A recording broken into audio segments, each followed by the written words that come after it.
Bismillahirrahmanirrahim. Assalamualaikum warahmatullahi wabarakatuh.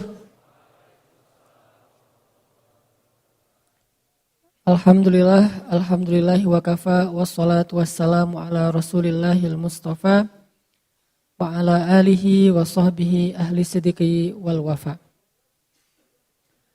Teman-teman yang dirahmati Allah subhanahu wa ta'ala, puji syukur kepada Allah atas nikmat hari ini yang Allah berikan kepada kita mulai tadi subuh. Berbahagialah buat teman-teman yang tadi subuh bisa sholat subuh berjamaah. Kemudian sholat duha. Terus aktivitas hari ini di tempat tugasnya masing-masing, di kampus, di sekolah, di tempat kerja. Dan sore ini sampai malam Allah berikan atau Allah sempurnakan nikmat hari ini dengan insya Allah duduk di dalam majelis ilmu.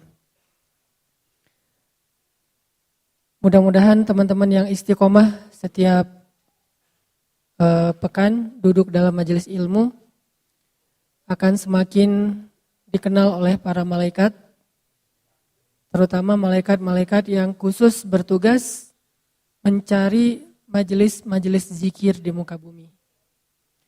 Saya pernah dulu nyampein hadis, Allah mengutus malaikat-malaikat yang sangat banyak, tugasnya berjalan-jalan di gang-gang, di setiap jalan, di gang, di sepanjang, di setiap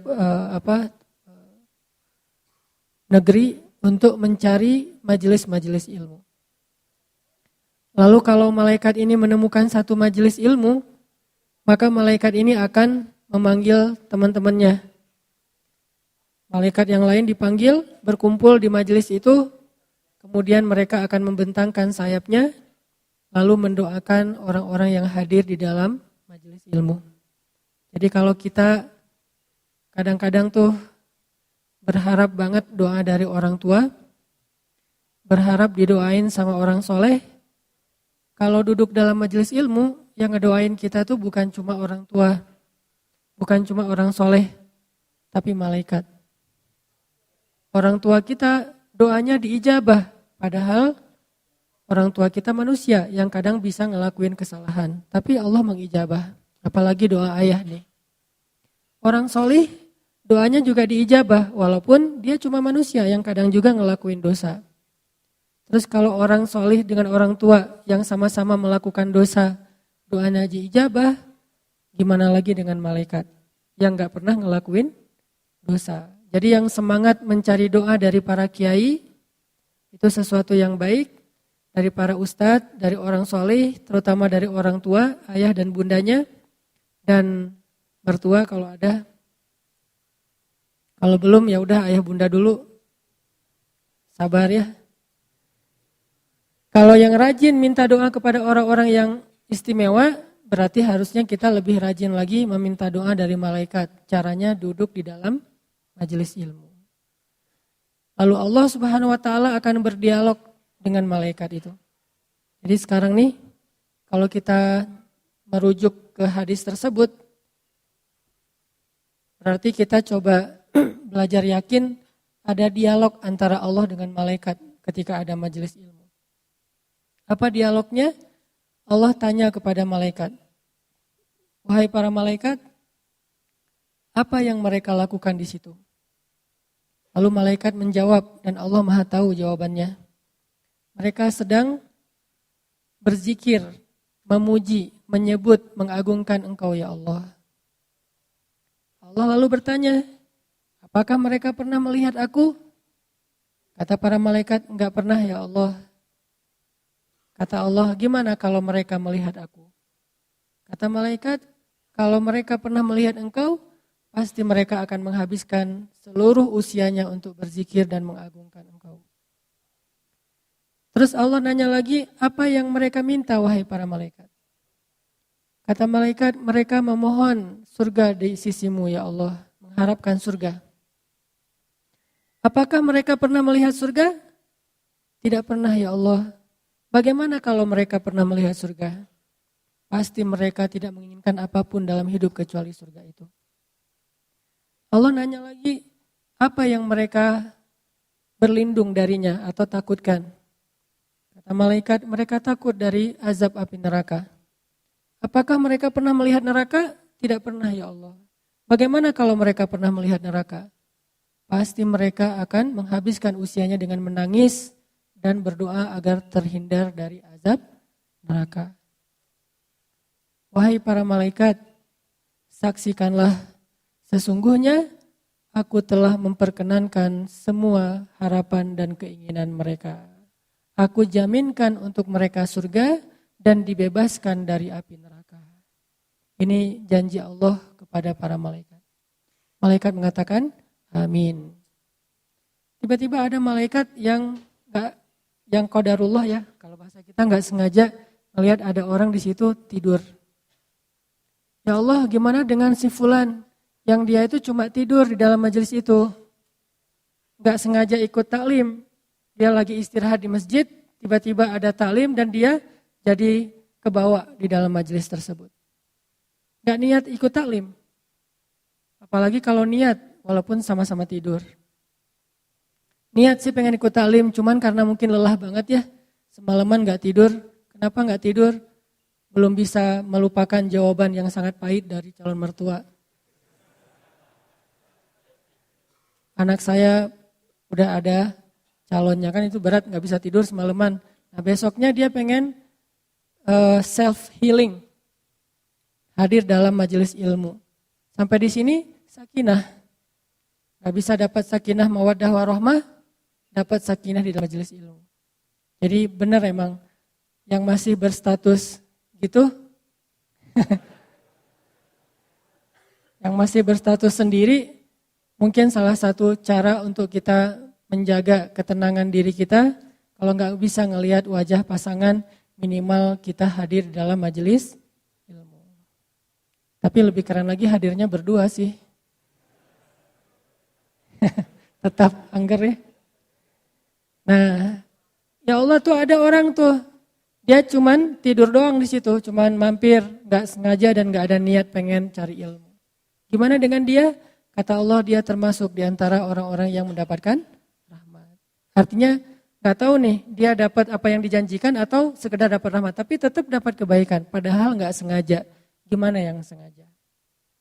Gimana yang udah prepare, yang udah diniatin, yang udah kepengen banget datang jauh-jauh? Pasti al-jaza wa ala qadril masyaqqah. Balasan itu tergantung tingkat kesulitan. Jadi bahagialah teman-teman yang insya Allah apa yang teman-teman lakuin hari ini akan jadi berita gembira nanti di padang mahsyar. Tiba-tiba kok masuk golongan yang keren banget, wajah-wajah mereka bercahaya. Kenapa saya masuk golongan ini? Kamu adalah golongan yang kedua dari 7 golongan yang dapat naungan Allah, yaitu pemuda yang tumbuh dalam ketaatan kepada Allah Subhanahu wa taala. Teman-teman yang dirahmati Allah, malam ini kita coba mengambil beberapa booster atau motivasi bukan dari saya, tapi dari seseorang yang Allah rekomendasikan di dalam Al-Quran. Walaupun mungkin boosternya itu tidak ada di YouTube, nggak ada di Instagram. Tapi followersnya memang banyak sih ini orang. Cuman dalam bentuk yang berbeda. Kita coba belajar mencari motivasi dan ngebooster hati kita dari sosok Luqmanul Hakim. Luqmanul Hakim. Yang punya aplikasi Al-Quran, coba buka HP-nya surat 31, surat Luqman. Kisah tentang Luqman di dalam ayat itu disebutin di ayat 12 sampai ayat 19, satu halaman. Surat 31, surat Luqman dari ayat 12 sampai ayat 19. Kita tilawah ya. A'udzu billahi minasy syaithanir rajim. Bangga.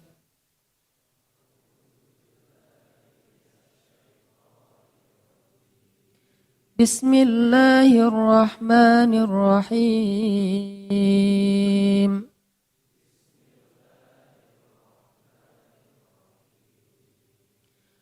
ولقد آتينا لقمان الحكمة أن اشكر لله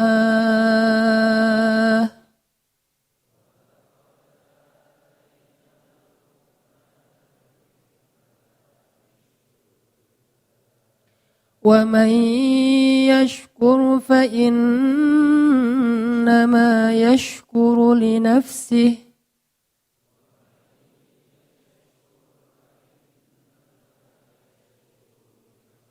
ومن كفر فإن الله غني حميد.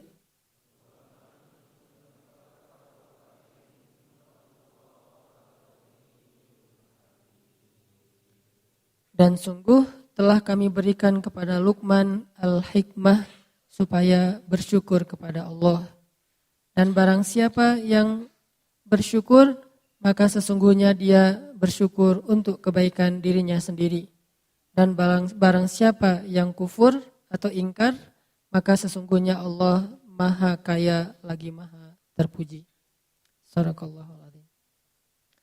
Teman-teman, kalau kita baca surat ini, nanti kita akan menemukan nasihat-nasihat yang sangat berharga dari Luqman.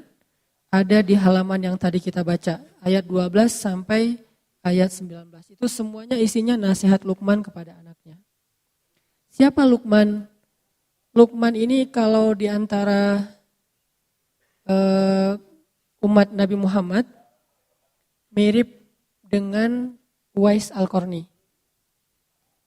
Ada ulama yang mengatakan Luqman itu hidup di zaman Nabi Daud alaihissalam. Ada yang mengatakan hidup di zaman Nabi Isa alaihissalam. Allahu a'lam. Cuman memang dia bukan nabi, tetapi dia orang soleh yang istimewa. Kan orang soleh itu ada banyak di zaman para nabi. Kayak di zaman Nabi Sulaiman, orang solehnya yang gak terkenal tapi keren siapa? Di zaman Nabi Sulaiman. Hamba Allah yang bisa membawa singgasana Balqis dari Yaman ke Palestina cuma dengan sekedip mata. Sampai jin ifrit aja butuh waktu beberapa jam kayak kecepatan pesawat. Jadi kalau kata ifrit, wahai Sulaiman, saya bisa bawa singgasana Balqis yang ada di Yaman. Yaman Palestina itu kalau naik pesawat kurang lebih, kalau nggak salah 4 jam. Saya bisa bawa singgasana Balqis dari Yaman ke Palestina sebelum engkau bangun dari tempat dudukmu. Maksud sebelum engkau bangun ini kata ulama tafsir sebelum rapat selesai. Dan rapat waktu itu kurang lebih ya 2 jam 3 jam lah. Berarti kecepatan ifrit itu kecepatan pesawat. Sebelum rapat selesai singgasana itu udah ada di hadapan engkau wahai Sulaiman. Terus tiba-tiba berdirilah seorang laki-laki yang gak dikenal. Bahkan di Al-Quran juga gak disebutin namanya. Saking gak terkenal. Jadi jangan remehkan orang yang followersnya dikit. Belum tentu yang selebgram lebih soleh dan lebih istimewa daripada yang biasa. Bisa jadi yang orang gak dikenal siapa-siapa, tapi dikenal oleh Allah dan dikenal oleh para malaikat. Kan yang paling penting Allah Subhanahu wa Ta'ala yang nge-like ya setiap postingan kita.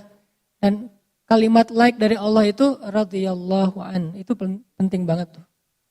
Kalau kita like-nya like manusia, kalau sahabat like-nya like pencipta manusia radhiyallahu an. Abu Bakar radhiyallahu an. Umar radhiyallahu an. Hanan Ataki?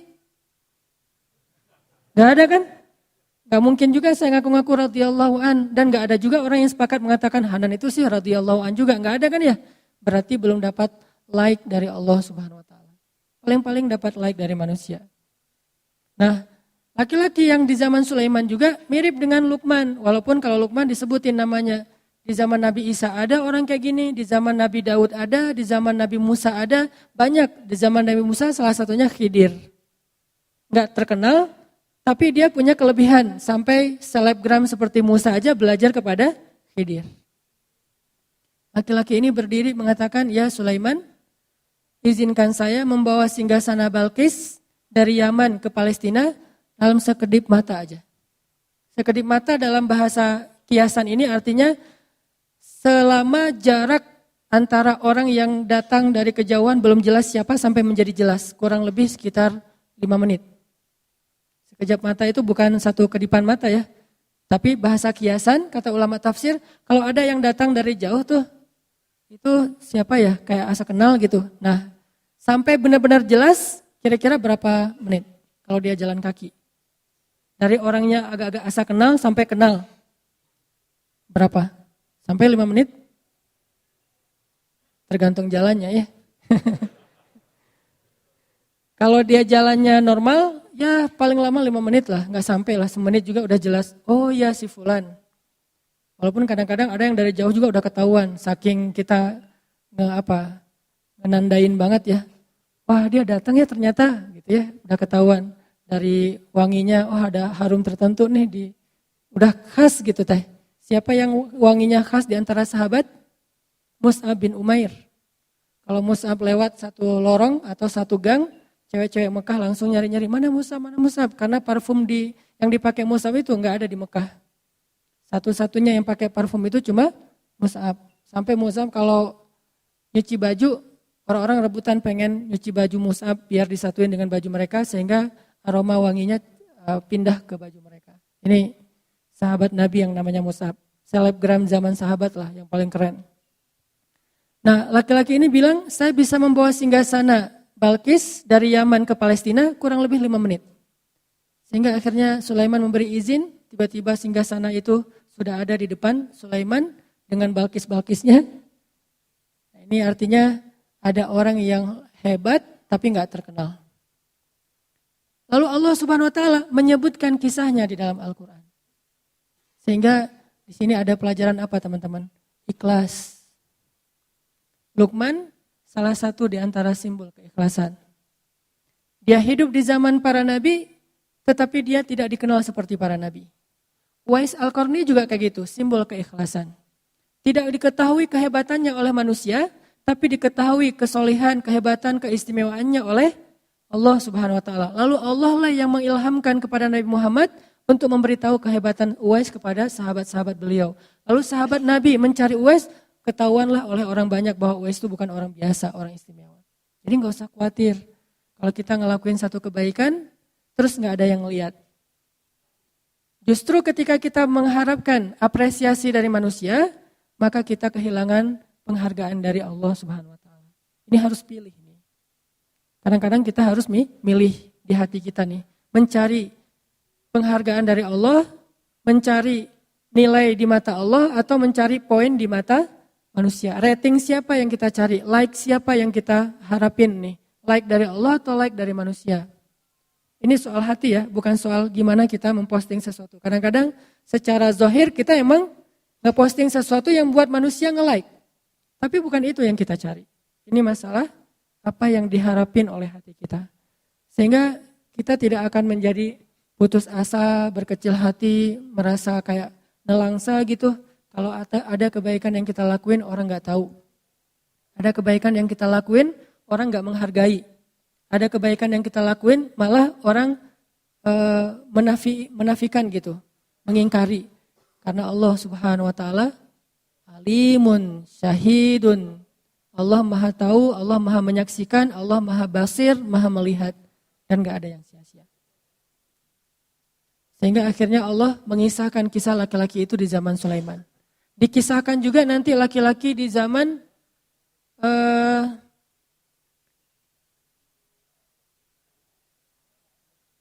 Nabi Nuh alaihissalam. Dikisahkan juga laki-laki di zaman Nabi Ibrahim alaihissalam. Banyak banget nih orang-orang kayak gini. Termasuk yang kalau kita baca surat Yasin, waja'a min aqsal madinati rajulun yas'a. Ada kan ayat gitu ya? Datanglah seorang laki-laki dari tengah kota, berjalan terburu-buru, pengen menyelamatkan para nabi yang lagi mau dibunuh oleh Bani Israel. Siapa laki-laki itu? Gak ada namanya. Kalaupun ada tebakan dari para ulama, Habib An-Najjar. Tapi itu bukan dari Al-Quran, bukan dari hadis. Hanya interpretasi ulama, entah benar entah enggak. Al-Quran sendiri enggak nyebutin namanya, tapi Allah menyebutkan kisahnya.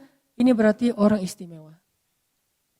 Gitu juga dengan istrinya Fir'aun. Istri Fir'aun ada namanya di Al-Quran? Enggak ada, yang ada Imratu Fir'aun, istri Fir'aun. Kenapa disebutin namanya, disebutin kisahnya? Karena dia istimewa. Walaupun orang tidak menyebut-nyebut nama dia seperti menyebut-nyebut nama Musa atau Harun. Gitu juga dengan Uwais Al-Qarni. Uwais itu kalau menurut saya ikhlasnya udah teruji banget. Dia menghilang gara-gara dipuji. Kalau kita kan menghilang gara-gara dicela ya. Pundung kan. Coba kalau misalnya kita dalam sebuah organisasi nih. Kita udah habis-habisan, nggak dihargai. Akhirnya pundung kan, left group. Saya pengen kita sekali-kali coba nih ya, left group gara-gara dipuji. Bisa nggak tuh? Dia left group loh, ada masalah apa ya? Dijapri sama teman-teman kita. Loh kenapa left group ada masalah? Kita ada sikap yang nggak berkenan? Nggak, saya nggak suka dipuji-puji. Left group. Gara-gara dipuji left group. Ini Masya Allah nih karena kemarin kita karena ditraktirin atau apalah gitu-gitu banyak disebutin kebaikan-kebaikan yang kita baru lakuin. Kita nggak nyaman akhirnya left group. Itulah yang dilakukan Uwais Al-Qarni loh teman-teman. Kan awalnya dia nggak terkenal sama sekali nih. Nabi yang nge-mention tentang dia kepada Umar. Kata Nabi, ya Umar kalau nanti kamu punya kesempatan carilah laki-laki dari Yaman namanya Uwais. Dia tinggal di sebuah desa namanya Qaran sehingga disebut Uwais Al-Qarni. Kayak kita Hanan Al-Antapani, tinggal di Antapani kan jadi Uwais Al-Qarni, tinggal di Qaran. Dan dia punya ciri khasnya itu di perutnya ada bekas penyakit kulit yang gak sembuh. Karena dulu seluruh tubuhnya berpenyakit, dia berdoa, ya Allah sembuhkan penyakit kulit saya, tapi sisakan sedikit di bagian perut, biar saya selalu ingat nikmat-Mu ya Allah. Allah sembuhkan persis kayak diminta oleh Uwais. Kita kan kalau berdoa jarang persis banget ya di ijabah ya, karena doa kita kurang bagus mungkin Allah memberikan yang lebih baik. Kalau Uwais, gimana dia minta gitu Allah kasih, saking luar biasanya Uwais. Nah cari dia Uwais, kalau ketemu dia, nah ini ada sesuatu yang istimewa banget nih. Kata Rasul, mintalah doa dari Uwais, doa Uwais enggak ditolak oleh Allah. Umar disuruh minta doa kepada Uwais. Padahal seluruh ulama sepakat Umar lebih utama daripada Uwais. Enggak ada ulama yang bilang Uwais lebih utama daripada Umar. Semua sepakat Umar lebih utama daripada Uwais. Pertama generasinya sahabat Uwais tabi'in. Sahabat lebih baik daripada tabi'in. Khairun nas. Mana sih hadisnya? Sebaik-baik generasi khairul qurun qarni. Sebaik-baik zaman adalah generasi aku. Tsummal ladzina yalunahum tsummal ladzina yalunahum. Kemudian setelahnya. Artinya sahabat lebih baik daripada tabi'in. Tapi yang lebih baik ini disuruh minta doa kepada orang yang di bawahnya, Uwais. Berarti ada yang istimewa pada Uwais yang enggak ada pada Umar. Tapi secara umum Umar lebih istimewa daripada Uwais. Kayak Musa dengan Khidir. Secara umum Musa lebih utama daripada Khidir. Tapi ada satu hal yang Khidir punya, Musa enggak punya. Kan selalu gitu ya, enggak ada manusia yang sempurna di segala bidang. Akhirnya Umar nyari Uwais, kita tahu ceritanya. Orang-orang meremehkan Uwais, ngapain sih Amirul Mukminin presiden kok nyari orang kayak Uwais gitu, penjaga ternak jamaah haji dari Yaman. Oh kalian gak tahu siapa Uwais, kalau kalian tahu kalian gak akan ngomong kayak gitu, pasti langsung sekarang juga kalian following. Kata Umar.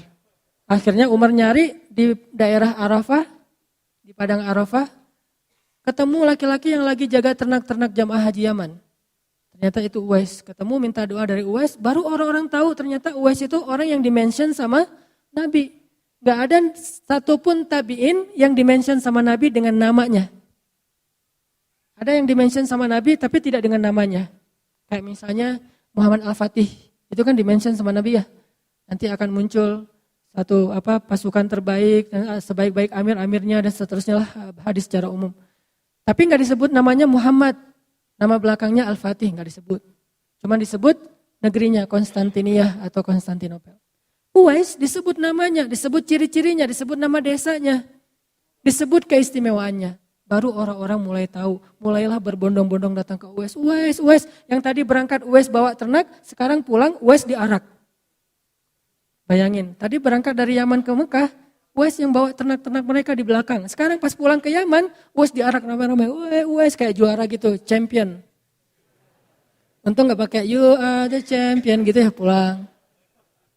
Pulang Uwais tuh sebagai tokoh luar biasa. Sampai di Yaman orang-orang udah menanti kedatangan Uwais. Karena berita tentang Uwais itu udah sampai di Yaman. Udah banyak banget orang yang nunggu-nunggu kedatangan Uwais. Pas Uwais datang, di sepanjang jalan masuk gerbang Yaman itu orang menunggu-nunggu Uwais. Seolah-olah kayak Nabi baru hijrah. Tola al-badru alaina. Wah rame aja. Uwais jadi gak nyaman diperlakukan kayak gitu. Kalau kita kan senang, Uwais keren juga nih. Di apa gitu ya. Uwais gak nyaman diperlakukan gitu. Ini istimewanya Uwais. Akhirnya dia left. Baru masuk ke rumah orang-orang udah pada ngantri. Terus udah ada panitia entah siapa yang bikin mungkin RT RW langsung bentuk panitia gitu kan. Daftar, ngapain? Minta doa. Yang jomblo datang ke Uwais pulang nikah. Enak juga ya di zaman Uwais ya, tinggal minta, Uwais saya mau minta doa apa, saya mau nikah ini orangnya. Jadi bukan ke dukun, bawa aja fotonya sekalian, ini orangnya. Kalau ke dukun kan bawa foto, bawa rambut ya, ke Uwais bawa foto aja, ini Instagramnya, oh ya ntar saya following dulu ya, bahaya. Nah udah gitu orang berbondong-bondong pengen minta doa dari Uwais. Uwais menghilang. Raib aja gak tahu kemana, left. Gak mau dipuji-puji, gak mau dihormati, gak mau dipuja, gak mau jadi selebgram. Hilang, ketemu-ketemu, kalau gak salah di Basroh. Ada seseorang yang lagi musafir, terus mampir di sebuah rest area, istirahat, ngelihat seorang laki-laki lagi berzikir di sebelah sungai gitu. Pas ditanya, nama Anda siapa? Uwais. Uwais yang mana nih? Dari mana asalnya? Dari Yaman. Yaman di mana? Dari desa Koron. Oh ini Uwais Al-Qarani, rame lagi berbondong-bondong orang mampir di rest area itu. Tiba-tiba rest area 97 itu, wah rame aja. Wah semua orang pada mampir, pokoknya kalau kamu ke Jakarta jangan lupa mampir di situ ya gitu modelnya. Semua mampir di tempat Uwais tinggal. Raib lagi, gak mau banget sama sekali dipuja sama manusia. Raib, hilang, ketemu-ketemu dalam satu peperangan kaum muslimin. Di zaman Umar bin Khattab ketemu Uwais di antara para syuhada sudah meninggal dunia habis berjihad syahid di jalan Allah Subhanahu wa taala. Coba. Ini orang yang luar biasa, enggak terkenal, enggak ada yang tahu, tapi Allah Maha tahu dan memberitahu kepada kekasihnya Rasulullah sallallahu alaihi wasallam. Gitu juga Luqman, kurang lebih seperti itu. Cuman di zaman yang berbeda. Menurut saya selalu ada orang kayak gitu di setiap zaman. Cuman kalau dulu di-mention di Al-Quran, kalau sekarang kita harus cari sendiri. Jangan selalu berpikir bahwa orang yang kita anggap biasa-biasa aja, itu orang yang memang benar-benar biasa. Enggak, belum tentu. Kadang kita ngeremehin orang tua kita, kadang kita ngeremehin pasangan kita, padahal mungkin dia lebih dicintai Allah daripada orang-orang yang selama ini kita puja-puja. Kayak ada orang yang baru hijrah misalnya, dia muja ustadznya banget. Sampai ketika orang tuanya ngasih nasihat, dia gak mau dengar. Ayah tahu apa, mak tahu apa gitu. Belum tentu orang tua kita yang gak tahu banyak tentang agama, berarti dia bukan siapa-siapa di mata Allah. Mungkin kelebihan dia bukan ilmu agama, kelebihan dia bukan ceramah, kelebihan dia bukan dakwah, tapi kelebihan dia adalah sabar dan tulus banget mendidik, membesarkan, mengandung, menyusui kita sejak kita kecil, dan itu sesuatu yang istimewa. Berarti kita punya Uwais di rumah kita masing-masing. Kita punya Uwais, atau dalam bahasa lain punya Luqman, punya laki-laki di zaman Sulaiman itu di rumah kita masing-masing. Atau di kampung kita juga ada mungkin ustadz atau kiai ajengan yang mungkin gak terkenal. Dia cuma ngajar ngaji anak-anak di kampung. Saya kenal beberapa orang di situ kayak gitu di daerah Cianjur Pedalaman. Beliau yang menanggung biaya listrik musola yang beliau ngajar. Jadi anak-anak itu belajar ke beliau gratis, terus biaya listrik setiap bulan beliau yang tanggung. Dari hasil panen beliau yang memang pas-pasan gak terlalu banyak. Ini orang luar biasa, gak ada yang kenal sama beliau. Tapi alhamdulillah Allah beri kesempatan saya kenal beliau. Saya tahu, ini Uwais di zaman ini nih, salah satunya nih. Orang-orang kayak gini, kalau kita ketemu, jangan sia-siakan kesempatan, langsung minta doa. Kayak tadi, pengen ketemu Uwais karena statusnya masih sendiri, ada Uwais di zaman kita. Siapa? Ayah kita mungkin? Siapa? Seorang kiai yang tidak terkenal, kiai biasa aja, tetapi justru karena dia biasa aja, Allah lebih mencintai dia mungkin. Karena keikhlasan dan kerendahan hatinya. Luqman kurang lebih seperti itu. Sehingga Allah Subhanahu wa taala mengangkat derajat Luqman. Kan Allah itu eh, tu'izzu man tasya wa tudhillu man tasya. Allah itu mengangkat derajat siapa yang Dia kehendaki dan merendahkan siapa yang Dia kehendaki. Yang sangat terkenal Allah rendahkan kayak Fir'aun, Namrud, Haman, Qarun, Allah rendahkan. Yang enggak terkenal Allah tinggikan seperti Luqman salah satunya. Tu'til mulka man tasya wa tanzi'ul mulka mimman tasya wa tudhillu man tasya wa tu'izzu man tasya wa tudhillu man tasya. Allah kasih kekuasaan kepada siapa yang Allah kehendaki, Allah cabut kekuasaan dari siapa yang Allah kehendaki. Allah berikan kemuliaan kepada siapa yang Allah kehendaki, Allah hinakan siapa yang Allah kehendaki. Terserah Allah. Makanya kalau kita ngelakuin satu amal mencari ridha Allah, mencari rating atau poin like dari Allah Subhanahu wa taala, mudah-mudahan kalau Allah memberikan izzah, kemuliaan, enggak ada manusia yang bisa merendahkan kita. Allah yang mengangkat. Kan banyak banget orang-orang yang di zaman kita lihat kayak selebriti-selebriti yang dulunya bukan siapa-siapa tiba-tiba jadi terkenal gitu, yang dulunya ngamen di jalan tiba-tiba masuk TV, masuk dapur rekaman, jadi punya banyak album, terkenal kemana-mana, dipuji-puji sampai dia bikin lagu, dulu saya bukan siapa-siapa, saya dulu dihina, sekarang saya dipuja, gitu-gitu deh. Banyak kan kisah yang kayak gitu kan ya, kayak misalnya di komik itu Dodit, yang orang anggap siapa sih orang kayak gini, kayak apa misalnya autis apa, ternyata orang kayak gitu yang kayak lempeng gitu, kayak sadis ya, bikin orang ketawa tapi dia gak ketawa, kan sadis tuh. Ternyata malah diangkat misalnya sisi popularitasnya, Allahu a'lam tentang sisi keistimewaannya, yang jelas popularitasnya diangkat. Allah punya banyak cara, sehingga kita gak perlu iri, dengki dalam urusan-urusan kayak ginilah. Kalau mau, kan kita tuh, kenapa sih kita memamerkan amal soleh kita atau kebaikan kita? Biar dipuji orang. Padahal ketika kita memamerkan, orang malah gak memuji. Ketika kita riak, kita sombong, orang malah gak menghargai kita. Kalau kita pengen dihargai, mendingan kita mencari perhatian Allah, capernya ke Allah gitu. Karena kalau Allah udah berkenan kepada kita, akan Allah angkat. Dan kalau Allah angkat, gak ada yang bisa merendahkan. Itu kan yang dikatakan Nabi kepada Ibnu Abbas. Ketika Nabi lagi boncengan sama Ibnu Abbas, mungkin lagi kemana gitu, lagi ke pasar berdua sama Ibnu Abbas boncengan. Ibnu Abbas di belakang. Nabi bilang, ya gulam, anakku, ihfazillah, yahfazka. Yang perlu kamu jaga itu Allah, bukan manusia. Jadi jaga perasaan Allah. Kalau kita menjaga perasaan manusia, karena Allah. Kayak misalnya jaga perasaan orang tua, karena Allah yang nyuruh. Jaga perasaan guru karena Allah yang nyuruh. Jaga perasaan teman karena Allah yang nyuruh. Jaga perasaan mantan karena Allah yang nyuruh.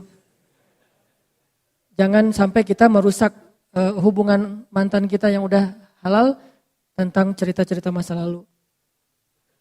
Kita mention foto-foto masa lalu, gak boleh. Malah mantan itu kalau boleh berdusta, dia memang boleh berdusta. Kan salah satu dusta di antara 3 dusta yang dibolehin kan, dusta tentang mantan kan ya. Gitu kan hadisnya. 3 tempat boleh berdusta. 1 dusta dalam peperangan. Perang mah gak boleh jujur-jujur amat. Taktik kami gini loh, strategi kami gini. Nggak kasih tahu ke Israel, gak boleh. Karena jelas-jelas ini peperangan antara penjajahan Israel dengan bangsa Palestina misalnya. Kayak kita dulu ke Belanda, gak boleh. Kedua, dusta untuk mendamaikan 2 orang yang pengen bunuh-bunuhan. Wah, dia ngomongin saya jelek-jelek. Enggak, saya tahu dia banget, dia enggak ngomongin tentang kamu jelek-jelek. Justru tentang yang baik-baik dia omongin. Masa sih? Iya benar, saya jadi saksinya. Padahal enggak. Boleh berdusta kayak gitu. Jangan jadi justru kita sebagai provokator. Ada 2 orang nih, rame di grup. Akhirnya kita japri, sebetulnya maksud dia enggak kayak gitu. Walaupun kita tahu gitu banget sih maksudnya. Kita berdusta. Soalnya pas aku ketemu sama dia sebetulnya muji-muji kamu loh. Dia nyebutin kebaikan-kebaikan kamu. Padahal gak pernah kayak gitu. Ini dusta. Demi mendamaikan. Selama tidak berlebihan. Yang ketiga, dusta tentang masa lalu. Dengan niat bukan pengen balikan lagi. Niatnya pengen ngelupain dan taubat. Gak boleh cerita. Itu tahu gak mantan gue ada berapa? Ngomong ke pasangan. Wah bahaya itu. Langsung talak 3 ya. Nah, ini tadi kenapa jadi bab ini ya? Tadi ngomongin siapa tadi teh? Luqman? Aduh, Uwais. Ya gitu deh pokoknya. Jadi intinya adalah, oh iya benar, ngomongin cari perhatian. Ibnu Abbas ya. Yang perlu kita jaga, perasaan Allah bukan perasaan makhluk. Kecuali perasaan makhluk ini memang Allah yang nyuruh. Kita jaga tuh perasaannya. Ihfazillah yahfazka. Kalau kita jaga perasaan Allah, kita gak pernah ngecewain Allah. Allah gak bakalan ngecewain kita, gak mungkin. Jadi kalau kita sering kecewa, ini karena kita sering ngecewain Allah juga nih. Aku tergantung prasangka hambaku kepadaku. Jadi jangan ngecewain Allah, ya Allah saya tidak akan mengecewakan engkau. Allah gak akan mungkin ngecewain kita. Mustahil. Manusia aja ada yang kayak gitu, gak mau ngecewain kita karena kita gak pernah ngecewain dia. Dia jaga banget tuh nama baik kita atau amanah kita, kepercayaan kita, dia jaga banget. Apalagi Allah. Jaga Allah, Allah jaga kamu. Jaga Allah, Allah menyertaimu kemanapun kamu pergi. Kalau ada manusia pengen menjatuhkan kamu, kamu gak akan jatuh kecuali dengan izin Allah. Ada manusia yang pengen mengangkat kamu, kamu tidak akan menjadi terangkat, menjadi lebih mulia, kecuali dengan seizin Allah. Jadi kalau kita kadang-kadang ada cemburu dan itu manusiawi, sifat dasar kita. Cemburu ngelihat ada orang lain yang mungkin kayak lebih diapresiasi dari kita. Nah caranya jangan menghalangi dia, jangan ngejelek-jelekin dia, malah makin jelek kitanya. Jangan juga memamerkan kebaikan kita. Caranya gimana? Ya udah, caper aja ke Allah yang maha meninggikan derajat hamba-hambanya. Lakuin lagi kebaikan yang banyak. Gak apa-apa manusia gak tahu, makin manusia gak tahu, makin Allah senang tuh. Akhirnya Allah angkat dan itulah yang terjadi kepada Luqman. Itu yang terjadi kepada Uwais. Itu yang terjadi kepada hamba-hamba yang tidak dikenal namanya. Jadi pelajaran pertama dari Luqman, belajar ikhlas. Orang ikhlas tuh gak akan rugi. Kalau kita berpikir, oh gara-gara saya ikhlas gak ada yang tahu, saya jadi kayak gini nih. Enggak. Karena Allah maha tahu. Kecuali kita berdagangnya bukan dengan Allah, transaksinya dengan manusia. Tapi bukan berarti ketika seseorang mensyiarkan satu kebaikan itu dia gak ikhlas ya. Ini bukan untuk menjudge orang lain. Lagi-lagi taklim saya selalu ada catatan kita belajar untuk memperbaiki diri. Bukan belajar untuk memperbaiki orang lain. Sehingga ketika kita mendapatkan satu ilmu, jangan pakai untuk jadi kaca pembesar. Pakai untuk jadi cermin. Jangan pernah mengambil ilmu dari satu taklim untuk jadi kaca pembesar. Melihat kekurangan orang lain. Tapi jadikan itu cermin untuk melihat kekurangan diri kita. Kalau ada orang lain yang mentampakkan satu amal solih, kita husnuzon. Oh berarti niat dia pengen syiar. Sehingga dengan syiar ada yang niru, akhirnya dia dapat pahala dari orang yang meniru. Kan gitu kan ya.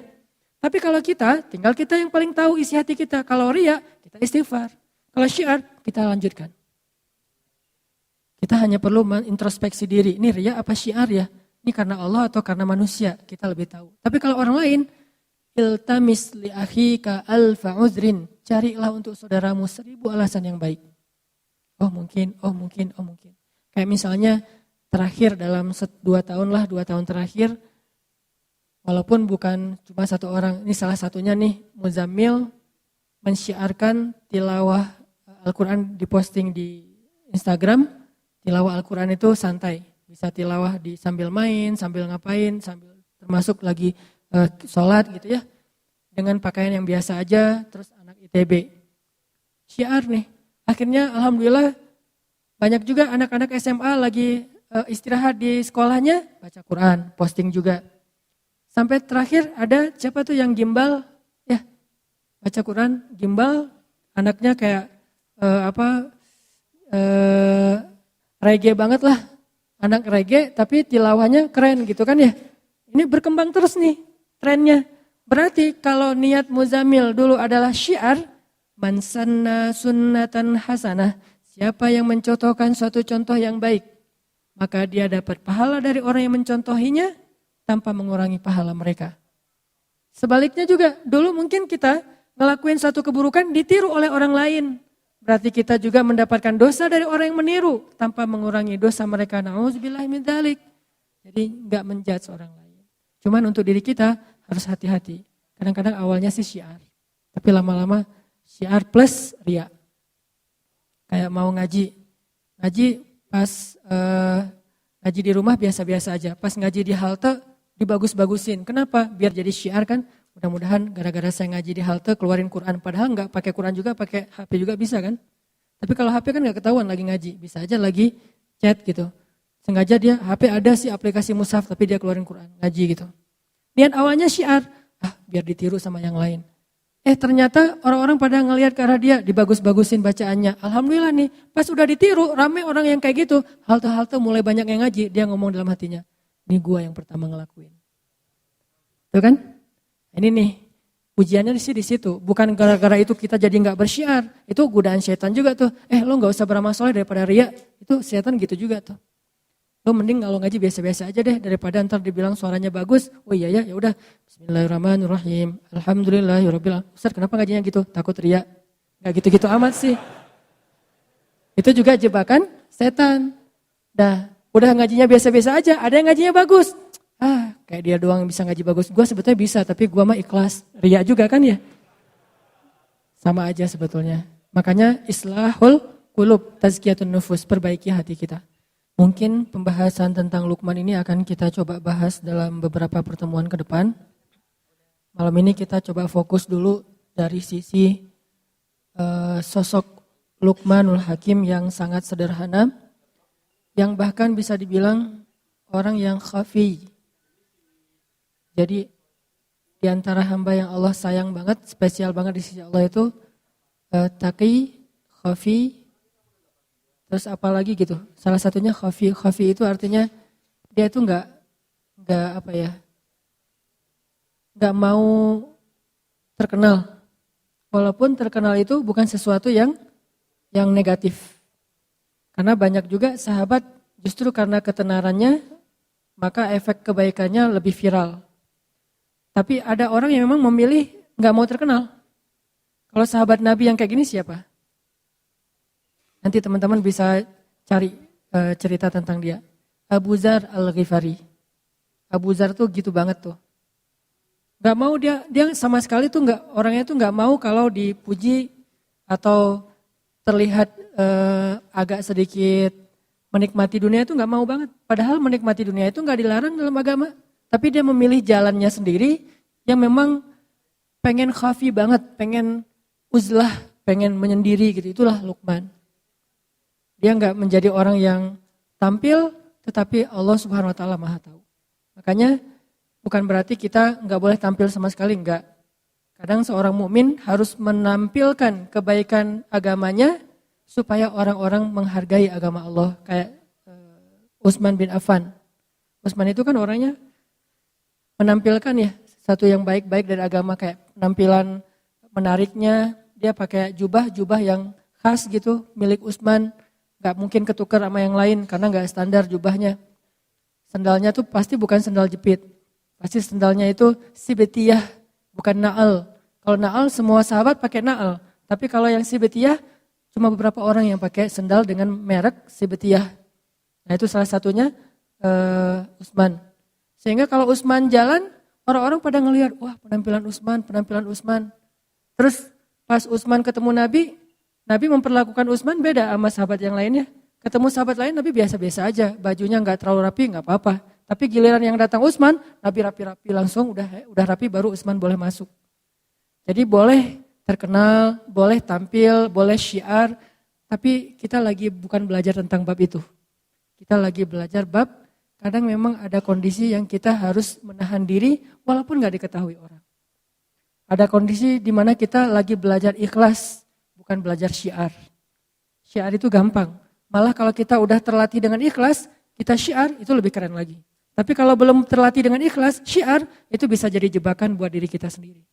Makanya ngomongin syiar itu gampang, semua orang bisa ngelakuin. Tapi ikhlas dalam syiar ini susah banget nih, luar biasa. Kadang-kadang kan keikhlasan kita itu bukan di awal rusaknya, tapi di tengah atau di akhir. Di awal kita tuh udah ikhlas banget. Di tengah ada masalah sama teman-teman kita, mulai kecewa. Tahu gini saya nggak akan ikut, tahu gini saya nggak akan bantu, tahu gini. Kan mulai terganggu nih keikhlasan kita di tengah. Atau kadang-kadang nggak di tengah, di akhir. Pas udah beres, udah selesai semuanya, udah sukses acaranya, ternyata ada teman-teman yang mungkin qadarullah dengan takdir Allah dia muncul di media.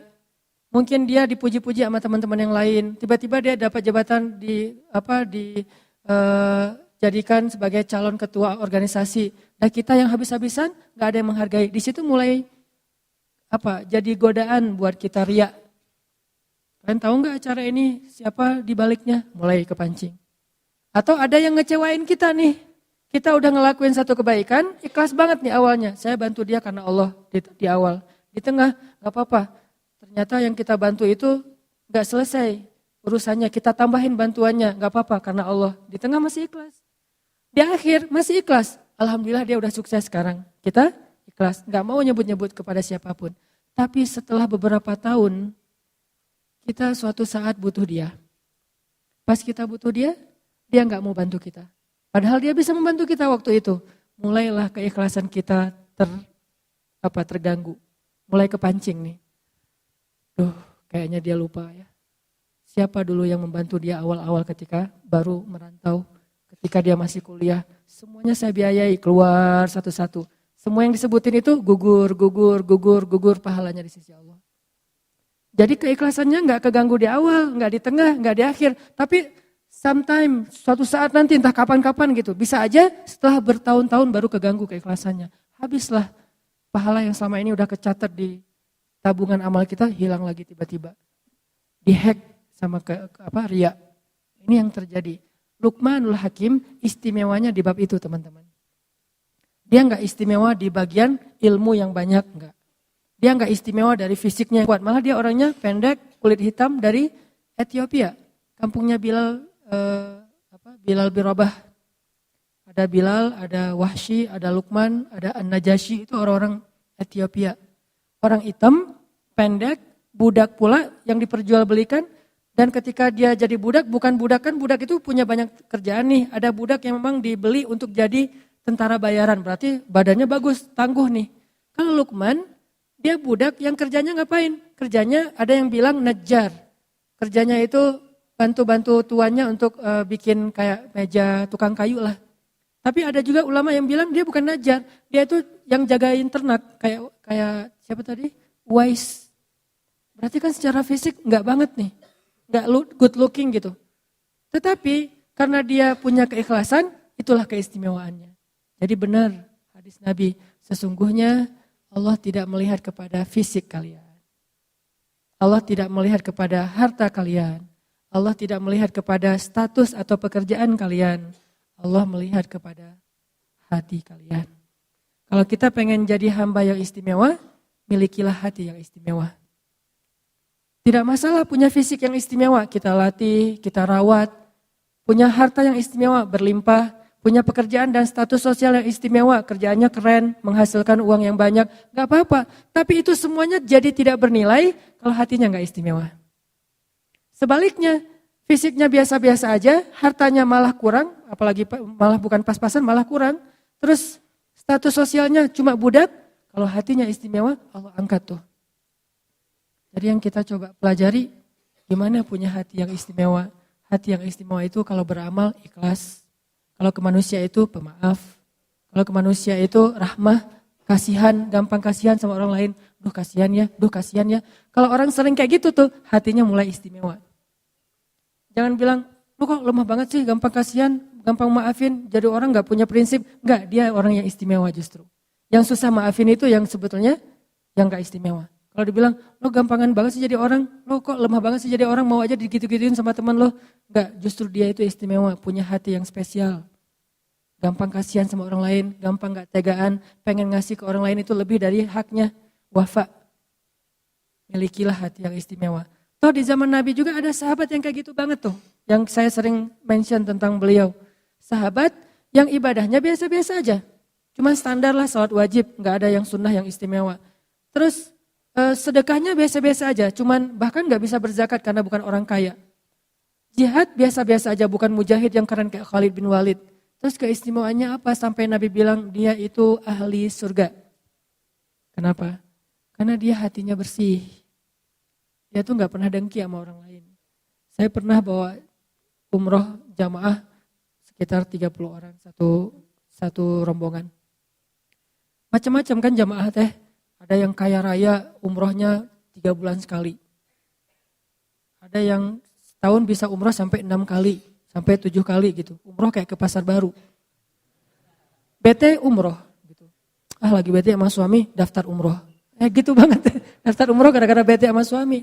Saking kayaknya nih. Ada yang umrohnya tuh karena memang nabung sekian lama. Ada yang umrohnya itu diumrohin.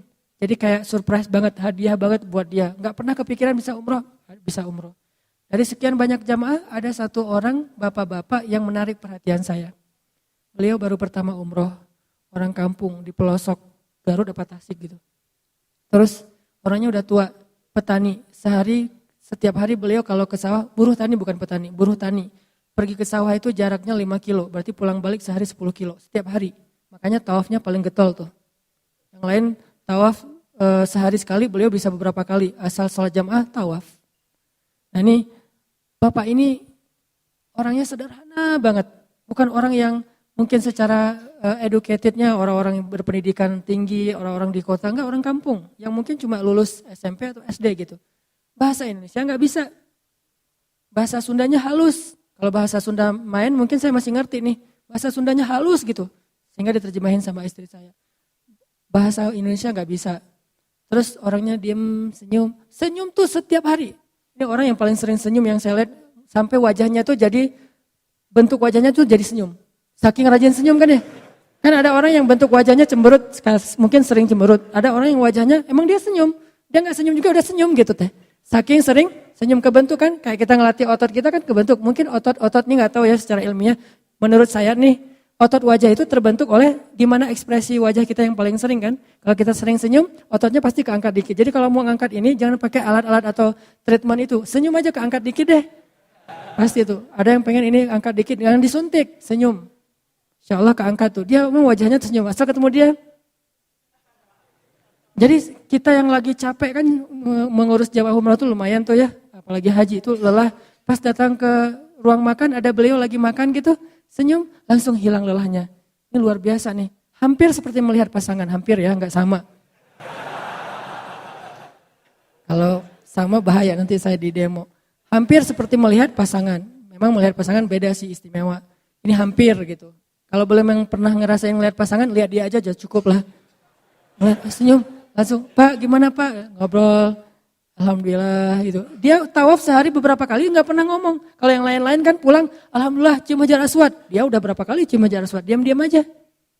Dan ada orang yang dapat, nih kamar dia tuh berempat, ambil yang kuat, 4 orang satu kamar. Dia dikasih yang bed tambahan. Jadi bukan bed yang udah ada di kamar, jadi dia dikasih extra bed gitu yang bednya lebih kecil, terus pair gitu, dia pair gitu yang nggak enak badannya, tapi dia nggak pernah, padahal dia bayarnya sama, dia bayar dari tabungan dia sekian lama, bayarnya sama tapi nggak pernah komplain, nggak pernah ngeluh, wah ini orang ridho banget, tawadu banget, qanaah banget, dan hatinya bersih. Pas terakhir saya ngelihat dia happy aja terus, umrohnya sendiri, yang lain berpasangan semua kan, kecuali dia sendiri yang sendiri. Sama beberapa orang, nggak banyak sih yang sendiri, tapi dia bisa dibilang sering ngeliat orang berduaan sama pasangannya, tawaf berdua, itikaf berdua kan, umroh kalau berdua kan keren banget ya, tilawah. Bahkan di Masjidil Haram itu by the way ya, ada soft khusus untuk pasangan. Nggak tahu kan? Promo. Ada soft di Masjidil Haram ya, itu khusus buat couple. Kalau bukan pasangan nggak boleh masuk ke area itu. Tanya, pasangan? Ya. Oh iya masuk. Kita bisa sholat di sebelah kita itu istri kita loh. Itu keren banget tuh. Gimana caranya? Emang dibikin soft tuh modelnya sampai di sebelah memang istri. Jadi kita sholat.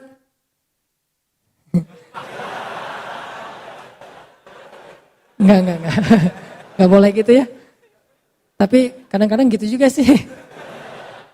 Ada yang kayak gitu. Dia mah umroh sendiri, tawaf sendiri, makan sendiri, ke kamar. Kadang-kadang karena emang dia orang kampung banget. Kan satu kamar tuh dikasih kunci cuma 2. Kunci kamar, dia gak bawa kunci. Sering dia pulang ke kamar, temannya baru pergi. Datang-datang entah jam berapa, dia nungguin aja sendiri. Gak pernah marah sama temannya. Pas datang, Pak udah lama. Lumayan kata dia, gitu senyum. Datang-datang tidur, berarti lelah banget tuh nungguin sampai masuk ke dalam kamar langsung tidur. Luar biasa nih orang. Pas udah selesai umroh saya tanya ke dia, Pak apa sih rahasianya kok bisa nyaman kayak Bapak nih? Kayaknya anteng gak ada masalah dalam hidup.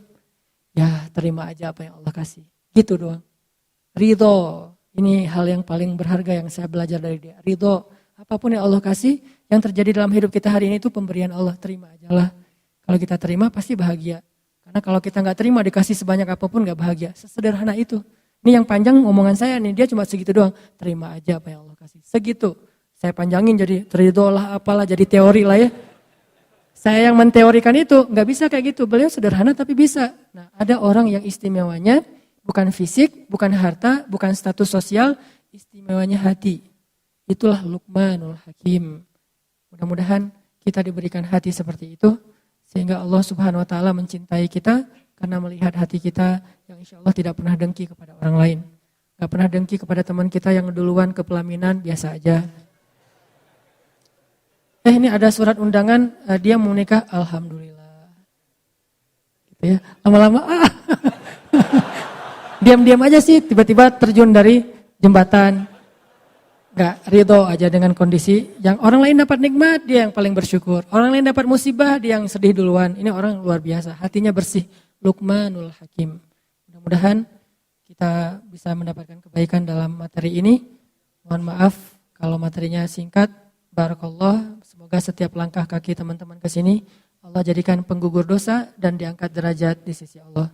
Subhanakallahumma wa bihamdika asyhadu an la ilaha illa anta astaghfiruka wa atubu ilaik. Assalamualaikum warahmatullahi wabarakatuh.